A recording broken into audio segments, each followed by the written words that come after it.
So it's most comfortable for me to sit in the half lotus posture. So that one, you just tuck one of your legs up a bit, and it can, this posture can also vary, but I like to sit that way. So I'll just go through the meditation in this position since it's comfortable for me, but you make your comfortable posture. And then for my hand posture, I typically like to close my thumbs to my pointer and middle fingers like this. That helps keep the energy in a circuit. So it's not just flowing out, but it's staying within the body, and that'll help promote concentration and accumulation. So rest my hands on my knees, and I typically close my eyes during my meditation. You may have your eyes slightly open or totally open. And then I close my mouth and have my tongue rested, touching just gently to the top of the mouth. And then really from here, my meditation practice, if I'm not practicing an energy meditation of one kind or another, I call sitting and forgetting.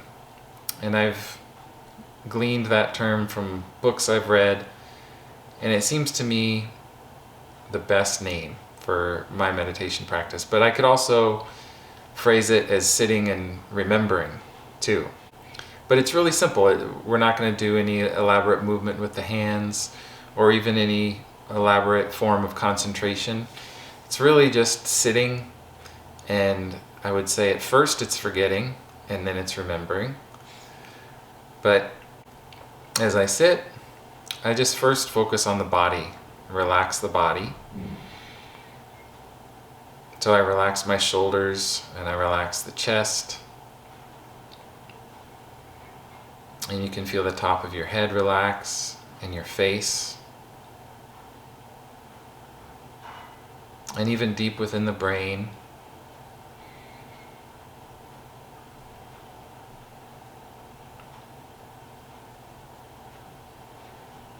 And I feel the lower abdomen relax.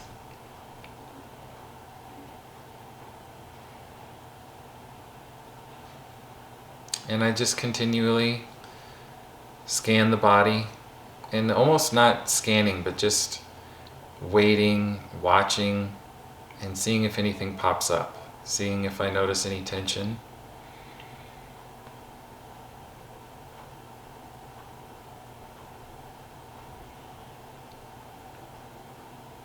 And then there are certain things that I'm encouraging. I would say that encouraging is a good term to use in meditation, because we don't want to force our physical posture, and we don't want to force our breathing, and we don't want to even force our mind necessarily too much. So as we're sitting, we want to encourage proper alignment. And one way to do that is by focusing on the central channel. And that consists of your spinal column and the root chakra at the base of your spine, the perineum, and the crown chakra. So as you're sitting, that's one thing you can continually bring your attention back to, is that central channel. And you'll want to feel that the root of that channel is continuing to sink, grounding down into the earth. And that the crown chakra more and more gradually begins to be pulled upward. So the root and the crown are gently separating, just like in the separating heaven and earth, that third piece of the 8 brocades. And you'll see that a lot of the brocades come into play in your sitting meditation. So that's one thing you can gently encourage. And another thing to encourage in your meditation practice is your abdominal breathing. So again, you don't want to force it, but you can encourage it just by bringing your attention back to the lower abdomen, feeling the abdomen relax, feeling your lower back relax. And by feeling the root sink into the earth, that also encourages the energy to build in your lower abdomen, and for the breath to move there naturally.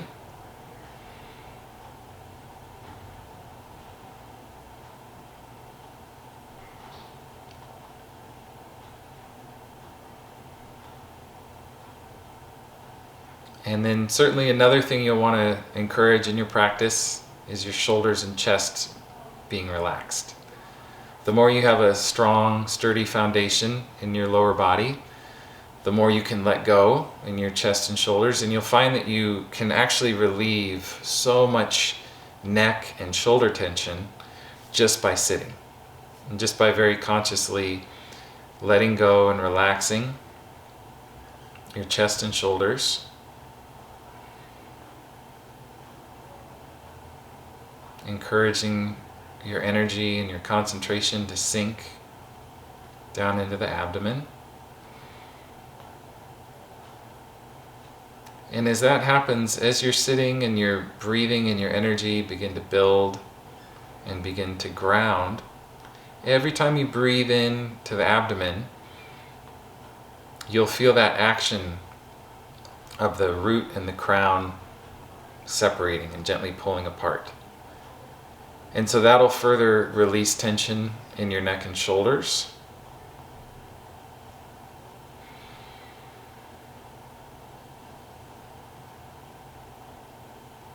And another important thing in your meditation is to make sure that you allow your breathing to be natural.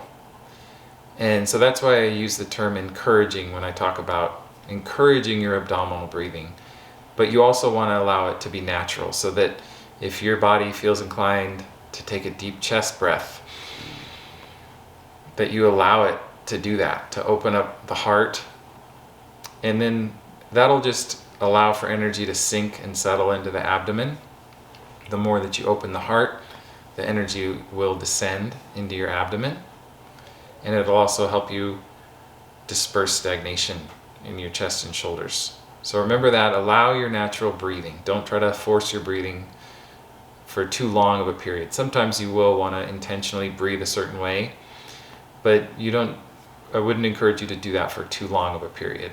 Allow your body to maintain its natural inclinations.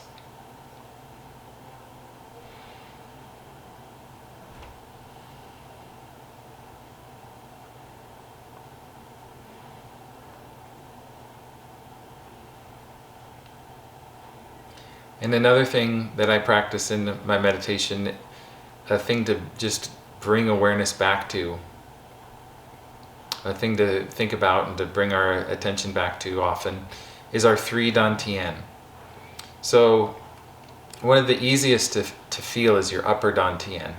You'll know if your forehead is tense, if you're meditating like this, or even if your jaw's tense, you may feel that tension deep in your brain as well, or in your forehead, or in the top of your head, or in the back of your head. So as you're sitting, continually try to relax your face, and that's why you'll see the statues of the Buddhas just in a really gentle smile. And there's an expression that says, smart moves make a smart mind, or happy moves make a happy mind. And so if you can rest your face in just a very peaceful, delightful smile and expression, that'll encourage your brain to relax, and it'll encourage those feelings to develop within your body and within your spirit.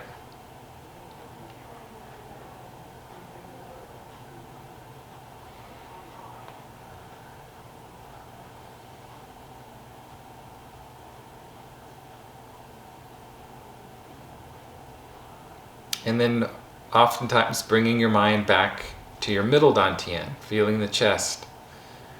Can we let go more from our chest? Can we relax our chest?